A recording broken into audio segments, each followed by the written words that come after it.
The Education of the Human Race, by Gotthold Ephraim Lessing. 1.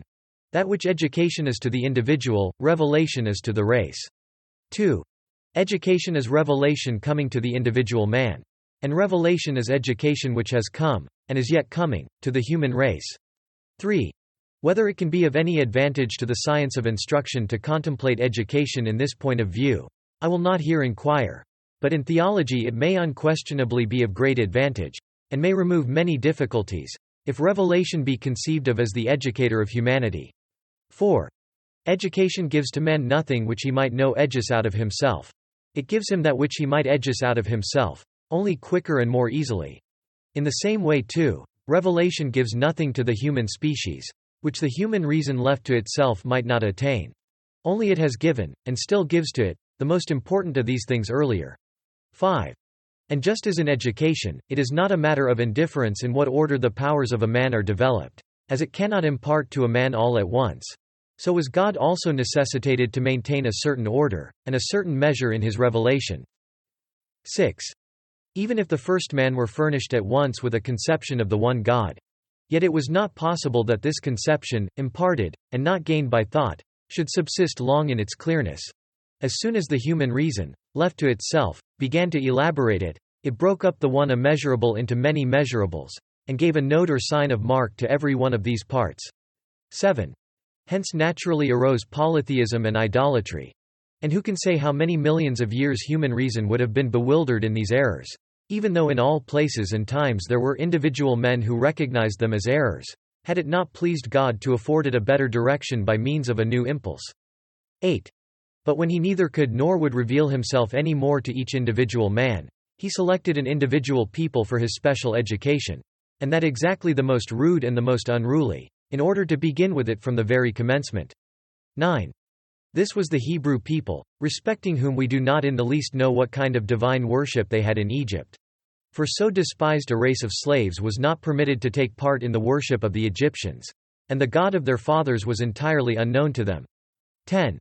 It is possible that the Egyptians had expressly prohibited the Hebrews from having a god or gods. Perhaps they had forced upon them the belief that their despised race had no god, no gods, that to have a god or gods was the prerogative of the superior Egyptians only.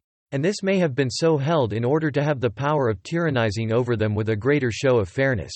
Do Christians even now do much better with their slaves?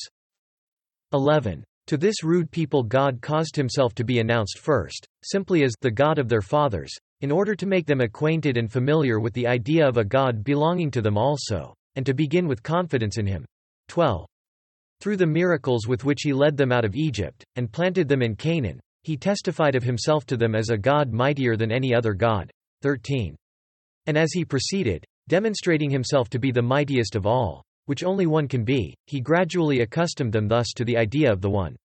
14. But how far was this conception of the One, below the true transcendental conception of the One which reason learnt to derive, so late with certainty, from the conception of the Infinite One?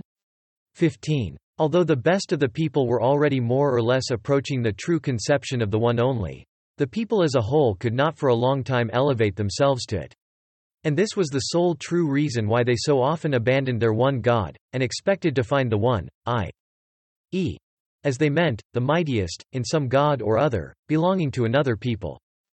16. But of what kind of moral education was a people so raw, so incapable of abstract thoughts, and so entirely in their childhood capable of none other but such as is adapted to the age of children, an education by rewards and punishments addressed to the senses. 17. Here too education and revelation meet together. As yet God could give to his people no other religion, no other law than one through obedience to which they might hope to be happy, or through disobedience to which they must fear to be unhappy. For as yet their regards went no further than this earth. They knew of no immortality of the soul, they yearned after no life to come. But now to reveal these things to one whose reason had as yet so little growth, what would it have been but the same fault in the divine rule as is committed by the schoolmaster, who chooses to hurry his pupil too rapidly, and boast of his progress, rather than thoroughly to ground him. 18. But, it will be asked, to what purpose was this education of so rude a people with whom God had to begin so entirely from the beginning?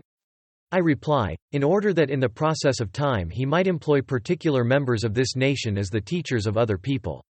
He was bringing up in them the future teachers of the human race. It was the Jews who became their teachers, none but Jews. Only men out of a people so brought up, could be their teachers. 19. For to proceed. When the child by dint of blows and caresses had grown and was now come to years of understanding, the father sent it at once into foreign countries.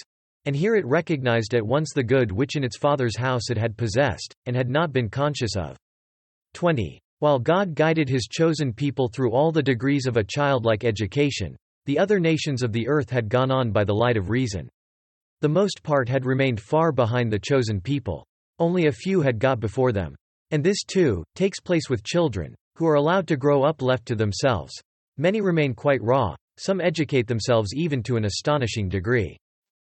21. But as these more fortunate few prove nothing against the use and necessity of education, so the few heathen nations, who even appear to have made a start in the knowledge of God before the chosen people, prove nothing against a revelation. The child of education begins with slow yet sure footsteps. It is late in overtaking many a more happily organized child of nature, but it does overtake it, and thenceforth can never be distanced by it again. 22. Similarly, putting aside the doctrine of the unity of God, which in a way is found, and in a way is not found, in the books of the Old Testament, that the doctrine of immortality at least is not discoverable in it, is wholly foreign to it, that all doctrine connected therewith of reward and punishment in a future life, proves just as little against the divine origin of these books. Notwithstanding the absence of these doctrines, the account of miracles and prophecies may be perfectly true. For let us suppose that these doctrines were not only wanting therein, but even that they were not at all true. Let us suppose that for mankind all was over in this life. Would the being of God be for this reason less demonstrated? Would God be for this less at liberty? Would it less become him to take immediate charge of the temporal fortunes of any people out of this perishable race?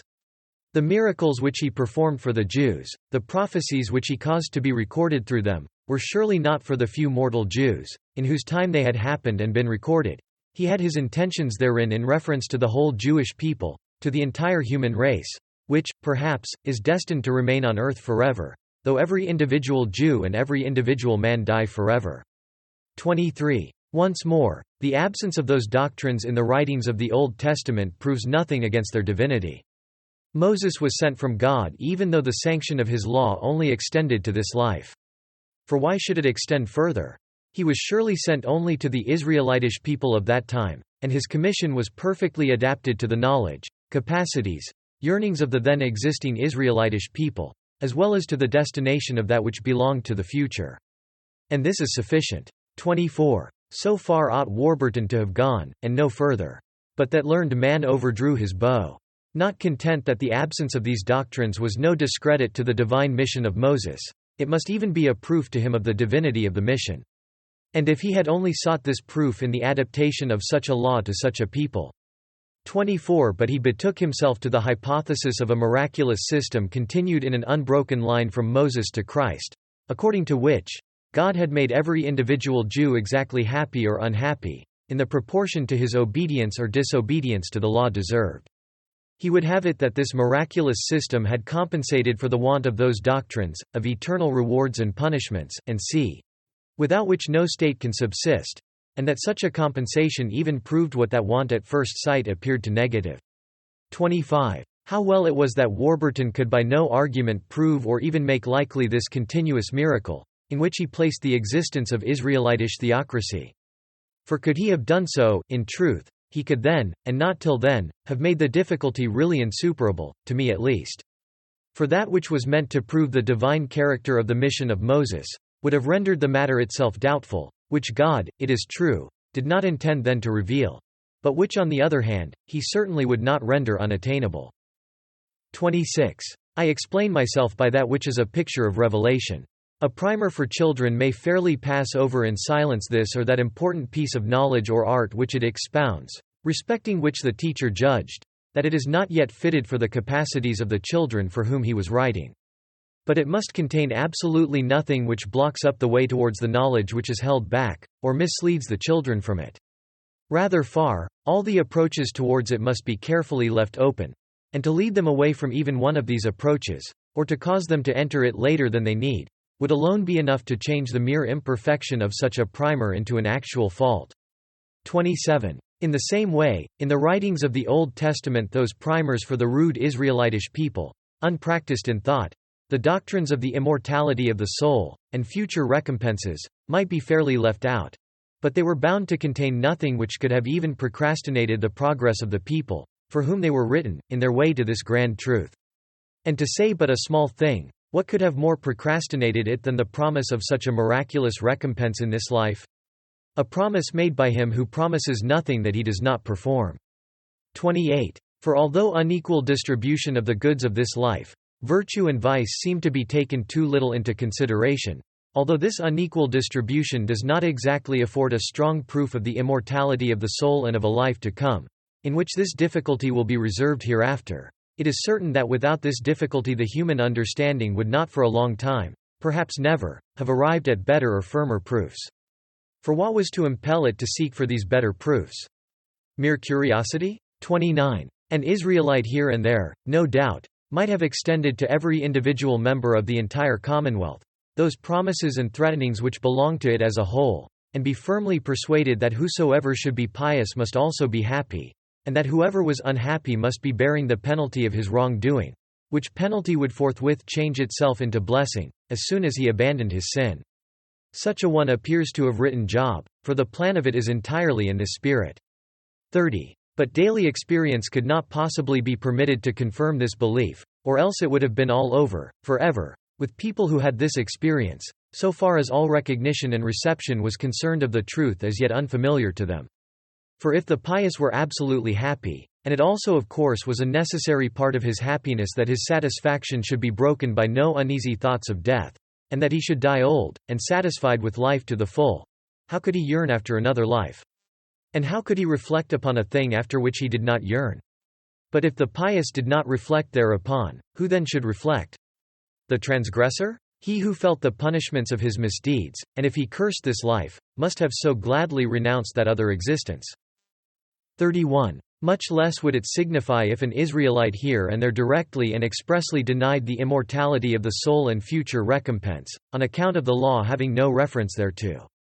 The denial of an individual, had it even been a Solomon, did not arrest the progress of the general reason, and was even in itself a proof that the nation had now come a great step nearer the truth. For individuals only deny what the many are bringing into consideration, and to bring into consideration that, concerning which no one troubled himself at all before, is halfway to knowledge. 32. Let us also acknowledge that it is a heroic obedience to obey the laws of God simply because they are God's laws, and not because he has promised to reward the obedience to them here and there. To obey them even though there be an entire despair of future recompense, and uncertainty respecting a temporal one. 33. Must not a people educated in this heroic obedience towards God have been destined? Must they not have been capable beyond all others of executing divine purposes of quite a special character? Let the soldier, who pays blind obedience to his leader, become also convinced of his leader's wisdom, and then say what that leader may not undertake to achieve with him. 34. As yet the Jewish people had reverenced in their Jehovah rather the mightiest than the wisest of all gods. As yet they had rather feared him as a jealous God than loved him. A proof this too, that the conception which they had of their eternal one God was not exactly the right conception which we should have of God. However, now the time was come that these conceptions of theirs were to be expanded, ennobled, rectified, to accomplish which God availed himself of a quite natural means, a better and more correct measure, by which it got the opportunity of appreciating him. 35. Instead of, as hitherto, appreciating him in contrast with the miserable idols of the small neighboring peoples, with whom they lived in constant rivalry, they began, in captivity under the wise Persians, to measure him against the being of all beings, such as a more disciplined reason recognized and reverenced. 36. Revelation had guided their reason, and now, all at once, reason gave clearness to their revelation. 37. This was the first reciprocal influence which these two, reason and revelation, exercised on one another, and so far as the mutual influence from being unbecoming to the author of them both, that without it either of them would have been useless. 38. The child, sent abroad, saw other children who knew more, who lived more becomingly, and asked itself, in confusion, why do I not know that too? Why do I not live so too? Ought I not to have been taught and admonished of all this in my Father's house? Thereupon it again sought out its primer, which had long been thrown into a corner, in order to throw off a blame upon the primer. But behold, it discovers that the blame does not rest upon the books, that the shame is solely its own, for not having long ago known this very thing, and lived in this very way. 39. Since the Jews, by this time, through the medium of the pure Persian doctrine, recognized in their Jehovah, not simply the greatest of all national deities, but God, and since they could, the more readily find him and indicate him to others in their sacred writings, inasmuch as he was really in them, and since they manifested as great an aversion for sensuous representations, or at all events, were instructed in these scriptures, to have an aversion to them as great as the Persians had always felt, what wonder that they found favor in the eyes of Cyrus, with a divine worship which he recognized as being, no doubt, far below pure Sabaeism, but yet far above the rude idolatries which in its stead had taken possession of the forsaken land of the Jews. 40. Thus enlightened respecting the treasures which they had possessed, without knowing it, they returned, and became quite another people, whose first care it was to give permanency to this illumination amongst themselves. Soon an apostasy and idolatry among them was out of the question. For it is possible to be faithless to a national deity, but never to God, after he has once been recognized. 41. The theologians have tried to explain this complete change in the Jewish people in a different way, and one, who has well demonstrated the insufficiency of these explanations, at last was for giving us, as a true account, the visible fulfillment of the prophecies which had been spoken and written respecting the Babylonish captivity and the restoration from it. But even this reason can be only so far the true one, as it presupposes the, by this time, exalted ideas of God. The Jews must by this time have recognized that to do miracles, and to predict the future, belonged only to God, both of which they had ascribed formerly to false idols, by which it came to pass that even miracles and prophecies had hitherto made so weak an impression upon them. 42. Doubtless, the Jews were made more acquainted with the doctrine of immortality among the Chaldeans and Persians. They became more familiar with it too in the schools of the Greek philosophers in Egypt. 43. However, as this doctrine was not in the same condition in reference to their scriptures that the doctrines of God's unity and attributes were, since the former were entirely overlooked by that sensual people, while the latter would be sought for, and since too, for the former, previous exercising was necessary, and as yet there had been only hints and allusions, the faith in the immortality of the soul could naturally never be the faith of the entire people. It was and continued to be only the creed of a certain section of them. 44. An example of what I mean by previous exercising, for the doctrine of immortality, is the divine threatenings of punishing the misdeeds of the fathers upon the children unto the third and fourth generation. This accustomed the fathers to live in thought with their remotest posterity, and to feel, as it were, beforehand, the misfortune which they had brought upon these guiltless ones. 45. By an allusion I mean that which was intended only to excite curiosity and to occasion questions. As, for instance, the oft-recurring mode of expression, describing death by, he was gathered to his fathers.